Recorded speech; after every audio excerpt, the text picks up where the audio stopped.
We are starting off episode 9 with Gideon plotting his revenge, which mostly consists of getting ownership of the mystery shack.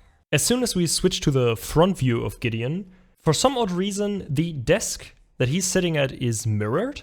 Before, when we were looking from behind, the lamp was on the right side and the little mystery shack model was on the left, and now it's mirrored. On his right is now the mystery shack model and on the left the lamp. Somebody in the animation department didn't watch out for that one. After he finishes his monologue, we switch to the Pines family sitting in front of the TV watching Detective, when Stan has to get up and open the door to someone who Stan assumes to be the tax collector. That's why he's running back into the living room, ripping the little window decor thing off the wall, trying to run away with a bag of money that he stashed behind it in a little compartment. Turns out the guy wasn't the tax collector though. He's there to tell Stan that he apparently won $10 million. And of course the twins, thinking they are now rich, make the most reasonable wishes, which would be a butler and a talking horse. I think it's pretty obvious which one of the twins wished for the talking horse. I also noticed that there's a rope hanging in the middle of the door frame that's not holding or connected to anything. So it's basically just a random rope hanging in the middle of a door frame. Though we've already seen weirder things in the shack, so a random rope hanging from the middle of a door frame doesn't seem that out of place.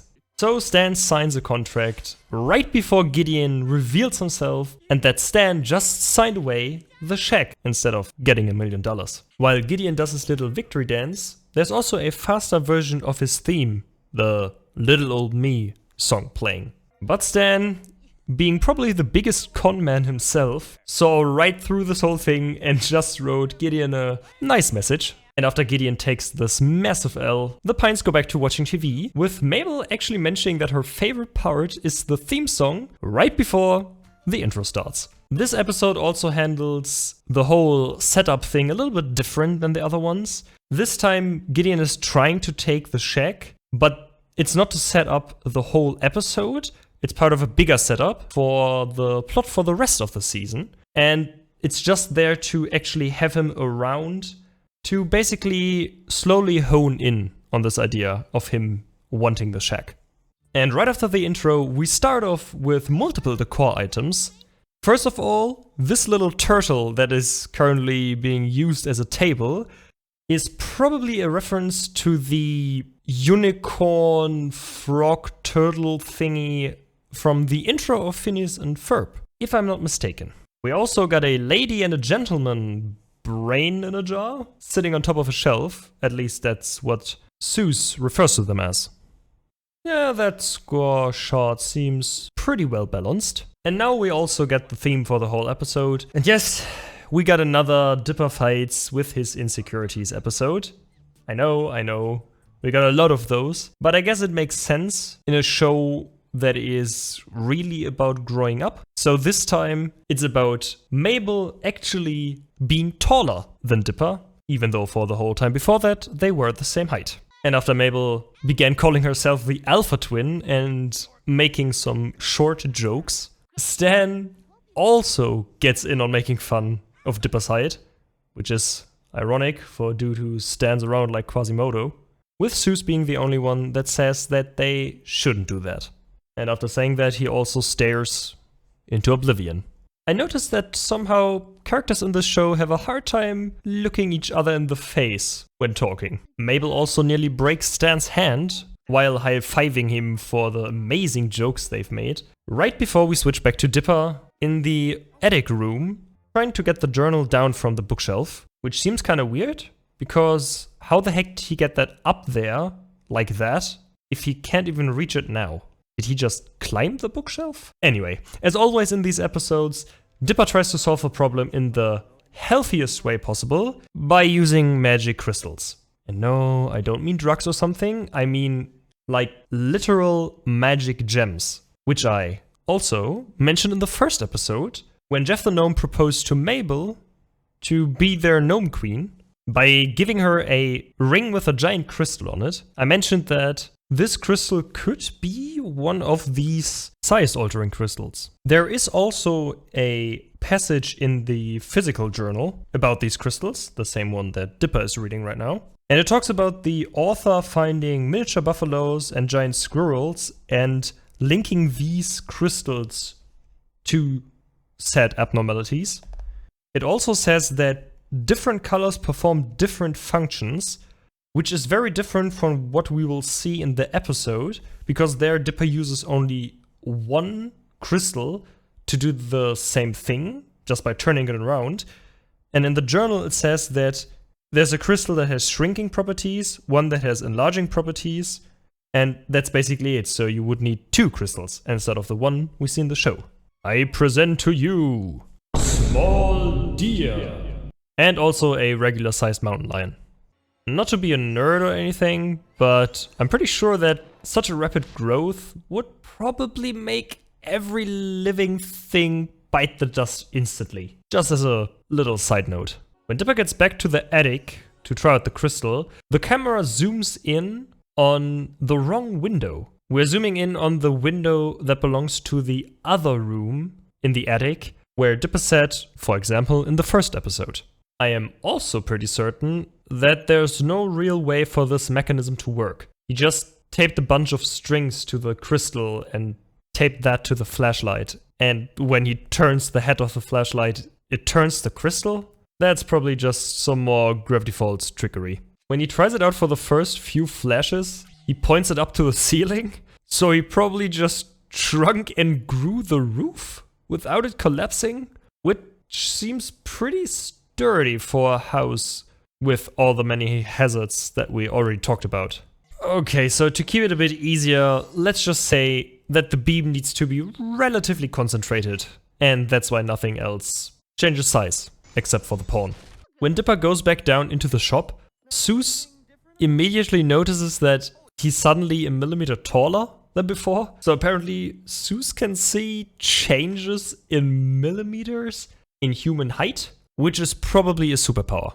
Dipper is also coming in and going out through the front door, which seems like an odd detour when he wants to go back up to the attic. When Mabel bursts into the room, trying to find out why Dipper suddenly grew an extra millimeter, she sees that he grew again, and this time a lot more than before, but he didn't just get taller, he apparently also got generally bigger. Mabel says that there's probably a wizard hiding in the closet that made him taller, and when she opens up the closet, she says that it's probably an invisible wizard.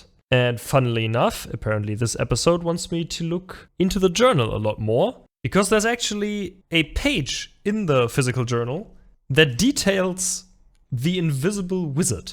He has a pointy hat, and the author also comments on the fact that you can only see him with night vision goggles, and that he tried on the author's suit in the closet. So the wizard seems to like hiding in closets. So Mabel seems to be on the right track. He has a glowing rainbow wand. Apparently he looks like a model, if he wasn't invisible. And he has a belt of potions to probably stay invisible and also maybe teleport through time. At least that's what it says. So yeah, it's a time-traveling invisible wizard that's walking into people's closets and trying their clothes on. What a weirdo. Before the scene between Dipper and Mabel concludes, we switch back to the front door where Gideon has just arrived with a jar of cursed Egyptian termites, which he threatens to smash if Stan doesn't hand over the shack right away. This plan, of course, completely backfires when Stan knocks the jar out of his hand, letting the termites loose on Gideon himself, making him run away from the shack again. Jumping back to the invisible wizard, Mabel tries to summon the wizard with the incantation Expecto Wizarium. I think you probably get the reference. And then starts chasing Dipper down the stairs to get the flashlight by throwing herself at Dipper. And while they're laying on the ground there like that, it seems like they are still the same size, even though Dipper was considerably taller when they were standing in the room. While fighting over the flashlight, Dipper's head gets enlarged a lot. Rip his spine, by the way. And he stumbles back into the porch of the shack, cracking one of the beams that's holding up the roof. And I'm gonna keep an eye out for the continuity of this destruction. I might completely forget about it, but until then, I have my eyes on you, Porch. The fight ends with a flashlight dropping right in front of Gideon, and Mabel asks Dipper if Gideon even saw the flashlight being used and what it can do, right in front of Gideon, with him being able to hear everything easily. Smooth, Mabel. Real smooth. So Gideon shrinks the twins and captures them in the now empty jar and takes them to his home, where his dad asks him what he has in that jar, and I can tell you what's in that jar. Apparently nothing from the looks of it. Oh, that's definitely me after pulling an all-nighter and substituting caffeine for sleep the next morning. When interrogating Dipper how he found out about the crystals, Gideon drops the first hint to the twins that he also knows about the journals when saying if Dipper read about the crystals. And yeah, Dipper, how conspicuous can one person be? Yeah, I'm not really going to celebrate this freeze frame, because this is probably one of the most unsettling ones when you accidentally open the front camera on your phone. Short scene hop back to the mystery shack. Zeus is setting up a mirror maze, and after Stan puts down his hat, Zeus tries it on and says, "One day." And yeah, one day, Zeus. One day. Ah, yes, the good old manic, deranged laughter. A staple of every villain. So after Gideon had his eardrums blown out, he decides to set up his hamster to stand guard over the twins. And I have to say, in general throughout these scenes, mainly throughout this episode, I actually really like the development they had for Gideon as a character.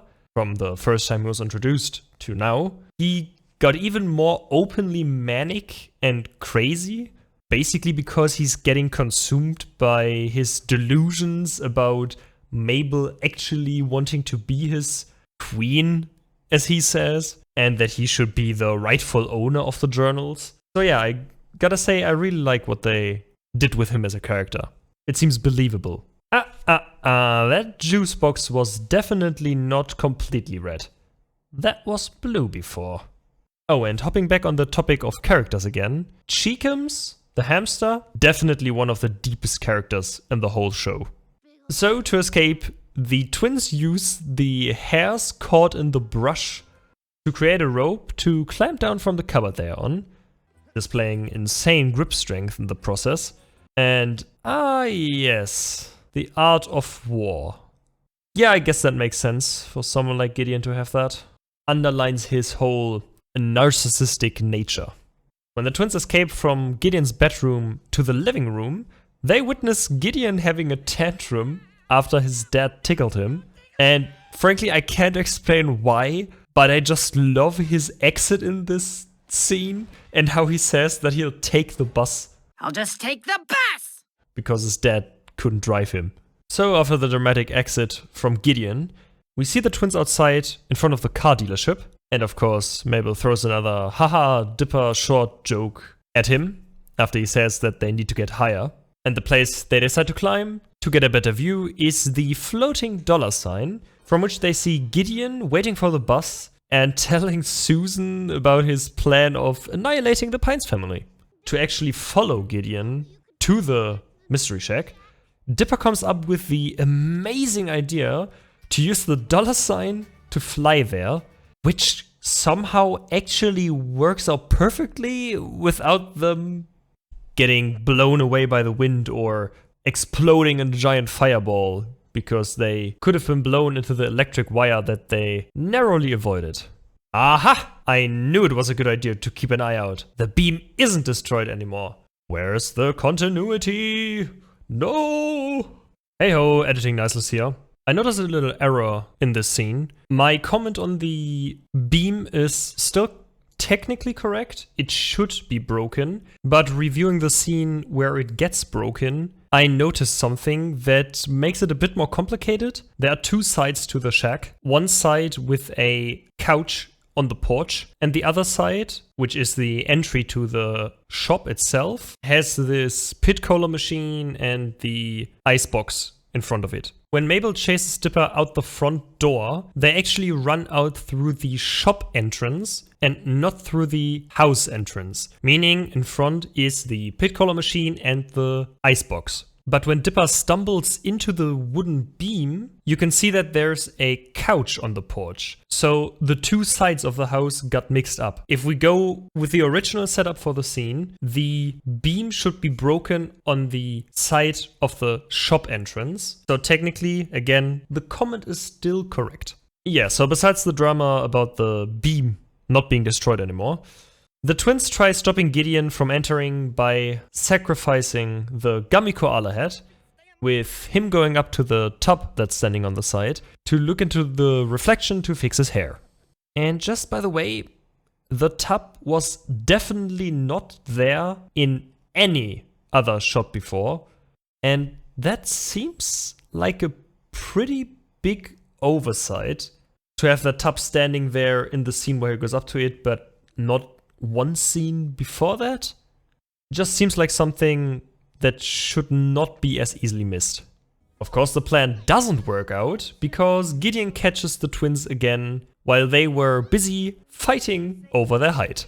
And after kicking down the door like he's part of a goddamn SWAT team, he shrinks who he thinks is Stan, and it turns out it's Zeus who was still wearing the hat. And I had a thought popping into my head while watching this scene. He uses the flashlight to shrink Zeus. But a scene before that, Dipper turned around the crystal to the growing side. And throughout the episode, it didn't seem like Gideon was actually aware of the mechanism that turns the crystal. So he probably didn't really know how to change what it does. He just knew that it could shrink or grow. So doesn't that imply that Zeus should have been grown instead of shrunk? And yes, I know that I probably overthink this whole stuff, but that's kind of the point of the series. Ah, damn it, not even the core continuity holds up. There are no brains in a jar? Brain in the jars? There are no brains on the shelf anymore. And there's no shelf over the icebox, even though Zeus was setting up some little Stan bobbleheads on that shelf. And apparently the icebox just appeared there as well as the mounted head, because at least in the case of the icebox, that wasn't even there in other episodes. So apparently there has been a lot of redecorating done in the short time frame that the twins weren't there. Before going to Stan, Gideon puts Zeus and the twins in the jar, which he then puts in his pocket. And the pocket actually seems to be huge, with all the stuff hanging around in there. And we get a resolution to the fight between the twins, where we actually get to hear Mabel's side of the whole thing, which is that Dipper is basically better than her in most things and always rubs it in. That's why she was teasing him about being taller than him. Dipper, of course, regrets being such a dingus, and they resolve it with a fist bump, and everything is forgiven. Now the mirror maze also finally comes into play when Stan decides to hide in it from Gideon. While that's going on, the twins and Zeus try to escape from the jar and Gideon's pocket, and they can be very glad that this jar wasn't a twist-off, because then this episode would have probably gone very differently. Said jar is also not visible in the pocket anymore like before. So now they all climb up to his neck, and Zeus decides to do a fat angel. Ew. But shortly after, he gets brushed off by Gideon, so only the twins are left to actually save Grunkle Stan. When they move over to his right shoulder, they also have some weirdly faded colors. To deny him his mockery, Gideon starts to destroy Stan's mirrors, which prompts him to show himself, and Gideon starts to advance on him with a flashlight, which is blinking even though he's clearly not pressing the button. There's also some weird purple lighting going on in the background, which I think is supposed to represent the light of the flashlight, but it shouldn't even be illuminating the room that far. So I guess it's just supposed to enhance the scene a bit. And right before he's about to shrink Stan, the twins get him by tickling him, making him completely unable to move, which in turn makes it possible for Stan to just roll him out of the door. And because both of the twins have the short-term memory of a goddamn rock, they forget to regrow Zeus before destroying the crystal. Before the end of this episode though, we get the hint from Gideon that he doesn't only want the shack, as I already said, as revenge, but he also seems to know, or at least suspect, as I mentioned before, that Dipper also has one of the journals. And so we bring another episode of Mysteries of Gravity Falls to an end. I have to say, I actually really enjoyed this episode. The two reasons being, we finally get to see the overarching plotline with Gideon and what's about to come for the end of the season. And we get to actually see him progress as a character and a villain instead of just being a little weirdo that's trying to get Mabel to go out with him. I do hope you enjoyed this episode as much as I have, and I hope to see you in the next episode of Mysteries of Gravity Falls. And between me and you, that's actually going to be about one of my favorite episodes from Gravity Falls. So, until then, see ya!